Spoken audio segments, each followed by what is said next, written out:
Good evening, viewers, and thank you for joining me tonight on Hotspot. As you can see, Jeremy Moggy joins us tonight as well, and he has more on rugby league updates. Tell us a bit about the Gulf Isapeas. They've had a rough season last year, so what are they doing this year? Well, Scholar, on Sunday afternoon, I popped over to meet up with members of the management of the Gulf Isapeas, and they've announced a restructure for the team for the 2015 season in the Digital Cup. What happened is they've changed to an extent how they will be approaching development for the team.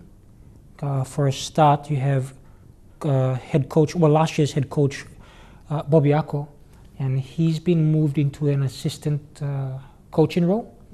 So he'll be working more with the forwards, and they've brought in Ted Vere, who's a former Kumul assistant trainer, as well as the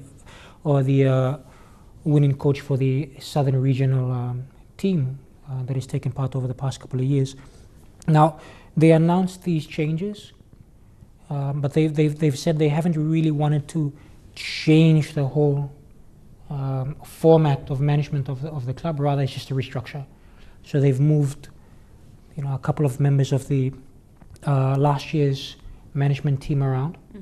For a start, they've also tried to bring in affiliates such as the West Rugby League Club, who'll be providing players for a base of talent for these Isapeas. As well as that, they're looking at bringing on the Caramel League on board. So these are going to be underneath the Isapeas structure for 2015 and onwards.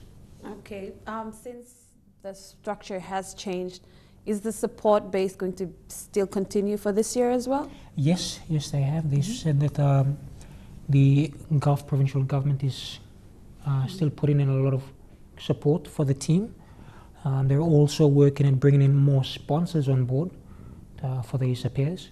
One interesting thing, though, I had a chat with management just after the press conference. There won't be any international imports coming in. They're just going to keep it a strictly local-based side. But they have brought in one or two names, so to speak, including some players that took part in last year's PM's 13, and they'll form part of the core group of the Isapeas for this year. Well, Scholar, here's a look at what Chairman Jacob Ivaroa had to say about the restructure. We are here to announce the technical team that will lead the Gulf Isapea forward in 2015. Based on the directions that the team had to be restructured, unfortunately, we had many of our qualified assistant technical officers been put to other jobs. They're not removed. They're put to other jobs to support Gulf Isapea throughout. What we have now is based on the restructure. The board has agreed and approved based on my announcement that I made last time in regard to interest in Gulf Isapea. We had about 6 coaches throughout Papua New Guinea who have applied for the job, including our own coach from last year. He has applied for the job. He has put down his interest. Out of the 6, we've considered all this, and then we've come up to a decision. And the decision in terms of the head coach was made by the board and approved by the board. And Gulf Isapea will have Mr. Ted Vere as our head coach for 2015. Now also, Scholar, while a lot of people may think that, when a new coach comes in and the old one, there may be some form of animosity. However, that isn't going to be the case. In fact, former head coach Bobby Ako, who is now the assistant, this is what he had to say after the announcement of his new coach, Ted Vere, was made. Yeah, and our players. That's all I can say. I will always be at the back of Ted, and we need to bring the team up to the level where every supporters of Gulf Isapeas is expecting. And what Ted has said is very true. We will always go back to the boys, and we expect them to put in everything, cooperate with Ted and myself. And I think from last year's experience, we know exactly where the pros and cons are. So I think we will work together. We'll go a long way. Thank you very much for Jacob and the board to give us another go for Isapeas. Thank you. Basically, he says this, that being new to the team, I will give all my best to ensure that we follow up from what Bobby has done last season with the boys. But my advice to the boys is that I won't be taking. There will be no easy way out from me. You see, you either swim with me or sink with me. That's my motto in coaching. There's no easy way out. If you want us to make an impact, we will all have to work as a team. If we don't work as a team, we won't achieve what we are out to achieve. It's no good. We can also be part of the makeup of the intercity. Let us make an impact this year and make the Gulf people proud, because in our days, the Gulf and the West team in this year used to rule the roost in PRL and in the Kumuls also. We want to bring that glory days back to the Papuan side here. So that's all I've got to say. I'll let my words speak as actions throughout the season goes, and we'll take it on from there. But I'd like to thank the board for Jacob and his board for having faith in me, for giving me this honor. I've coached Central Lagatois before in their one and only year, and I've coached Hagen Eagles. I've played for Hagen Eagles, and Masif and Bobby go back a long way. And I know Bobby and I have been, we played together and we worked together, as Jacob stated, in the Islands. And we played for Island Zone also. So I know that me and Bobby will work together and we can get a good season this year for the Isapeas. Coach Ted Ver has also said that this year, they will work hard, and he's also encouraged the boys, the men in the team as well, that he'll be expecting nothing less. And we may see a different Gulf Isapeas to what we have seen over the past couple of seasons. Thank you, Jeremy. Now, Jeremy will join us later on during the show for our Telikom National Soccer League update. We wish the Isapeas the best in the Digital Cup campaign this year. Stay with us as we have more on Hotspot.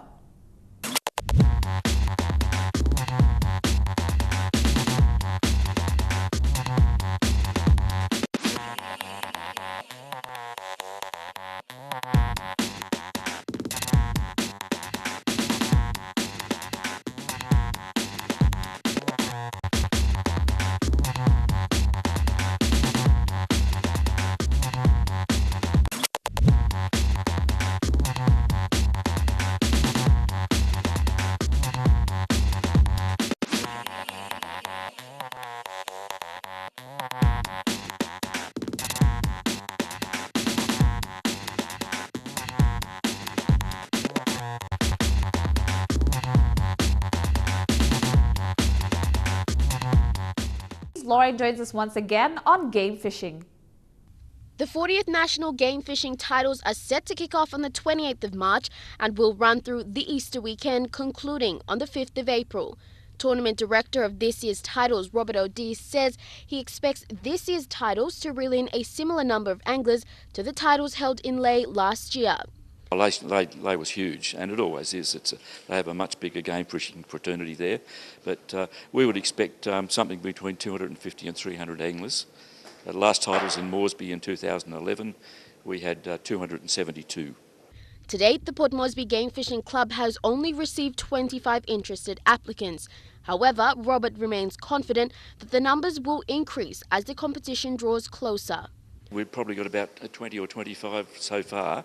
But anglers are notoriously slack about registering for these sorts of events, so we would expect a bit of a rush towards the end of the week as they come in before the 28th.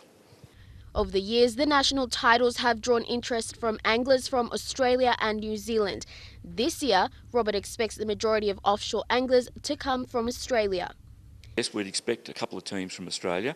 New Zealand I'm not sure about, but we usually get one from there. and of course teams from all around PNG.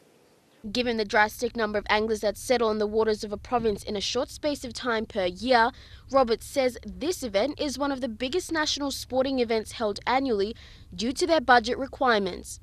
That goes towards the costs of running the whole tournament. So it's a pretty big event. It's be one of the largest events annually held in PNG in terms of our budget. In the lead up to this year's titles, the game fishing family received most recently a timely boost of 25,000 kina from long-serving sponsors, the Bank of South Pacific. Chief Executive Officer of BSP, Robin Fleming, presented the cheque, offering the bank support in cash.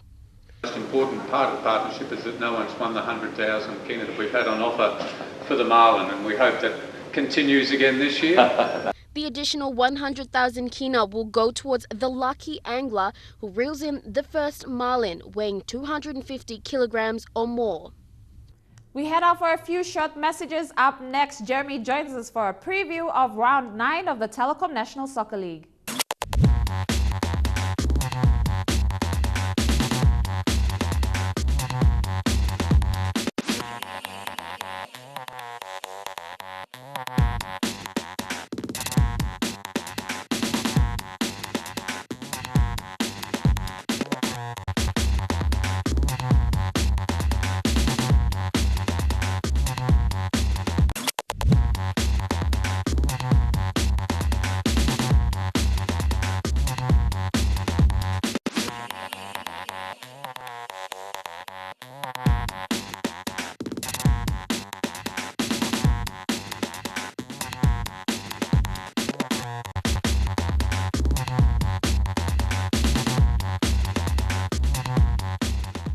And Jeremy joins us once again tonight on Hotspot on a preview of round 9 of the Telikom National Soccer League. Now we are expecting a doubleheader in Moresby, yes? Yes, it will be Admiralty going up against Oro, and the big one between FC Port Moresby and Hekari.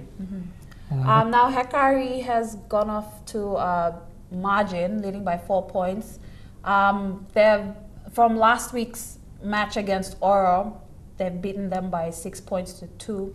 What are we expecting for this weekend?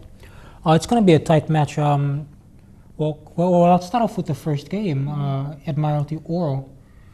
Admiralty coming off their first victory of the season last week over in Leh when they defeated Besta 1-0. Oro, on the other hand, they've, I think, had 4 losses in a row. So they're looking to bounce back.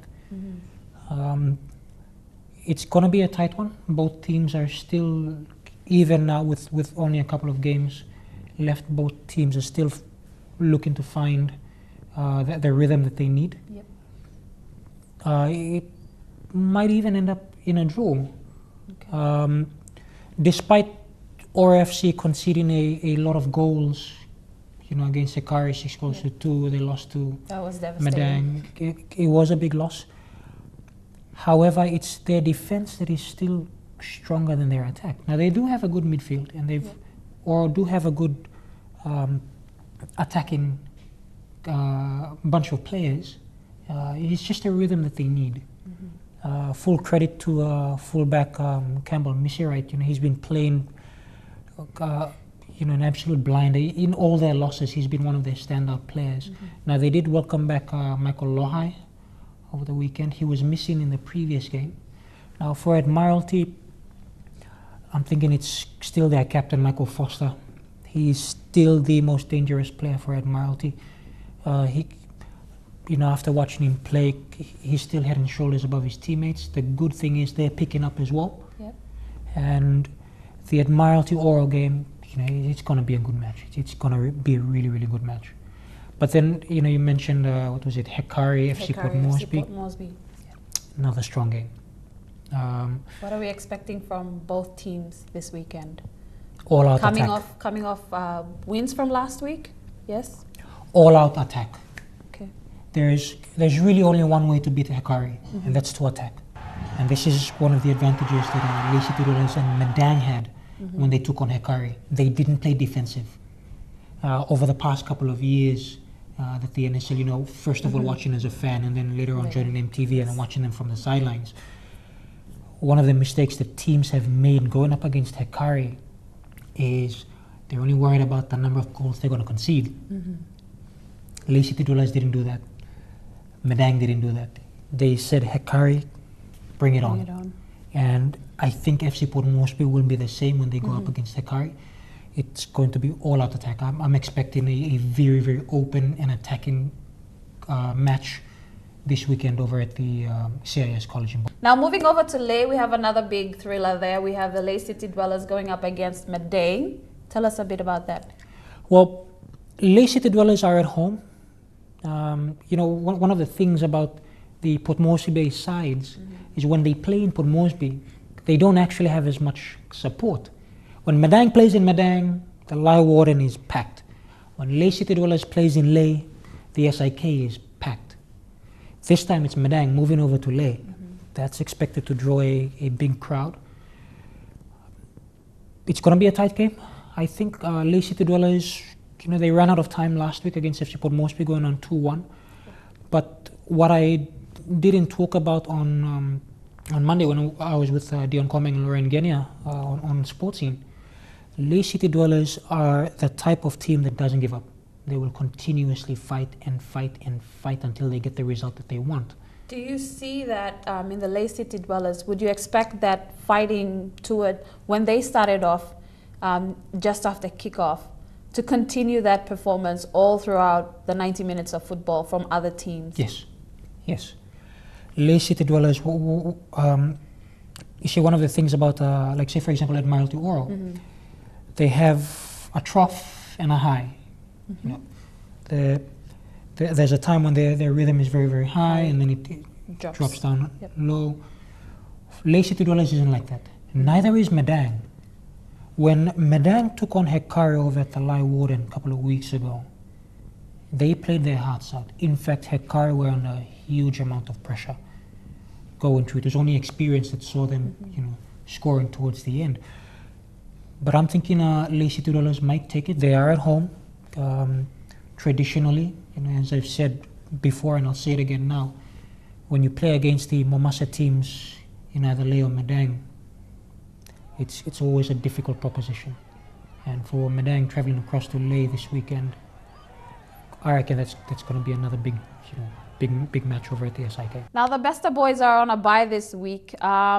They've gone into camp. Some of the boys from the NSL have been chosen, have been selected into the under-23 men's squad. How do you think the clubs will perform with most of the young guns in camp and coming back from that? I think they'll do very, very well. You know, one of the things about these training squads, or when you go into a national camp, is they don't really work on fitness. It's more about, especially when you bring in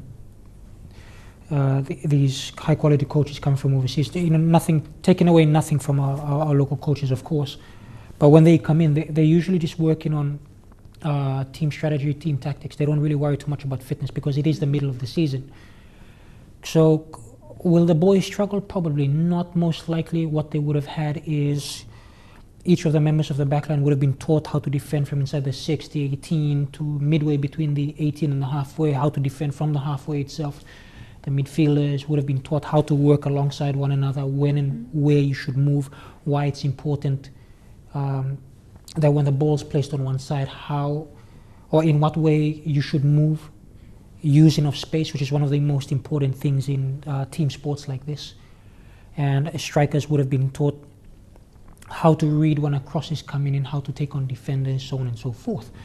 So most likely the boys coming back from the under-23 camp over at the Ley Football Academy, they'll be bringing back new skills.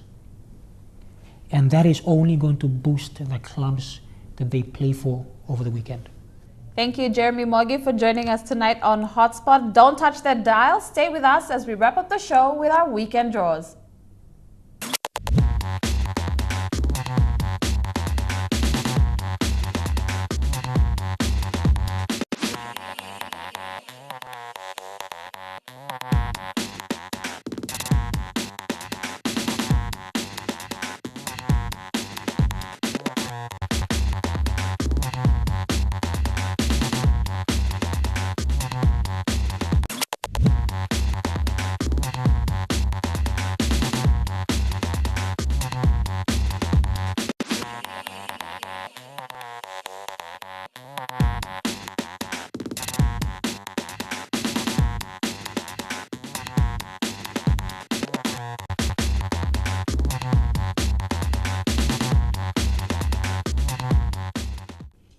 A reminder that if you'd like us to feature you on Hotspot or have us train with you on our special segment Get Involved, please shoot us an email on spots@emtv.com.pg.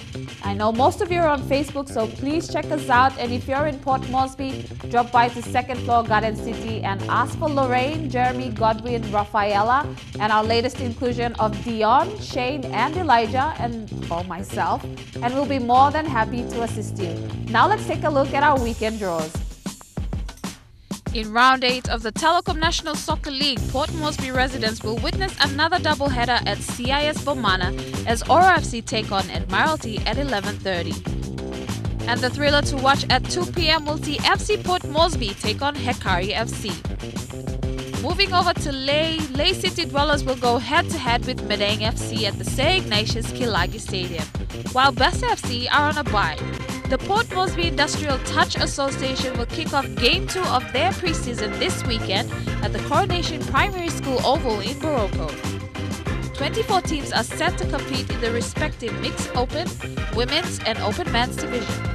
Port Moresby Rugby League Super Nines will also see their finals played this weekend at Murray Barracks. And in round 3 of the Super Interest Cup, the SBPNG Hunters will take on East Tigers this Saturday at Tap Out Energy Stadium. We've come to the end of the show. Make sure to tune in on Monday night at 9 p.m. to catch all your sports results with Jeremy and Dion on Sports Scene, and join Lorraine for all your Pacific Games update next Wednesday on Road to Port Moresby 2015. Another great weekend of sports around the country. I hope you do get out there and support your team. Until next time, play hard, play safe, and we'll catch you right here on Hotspot.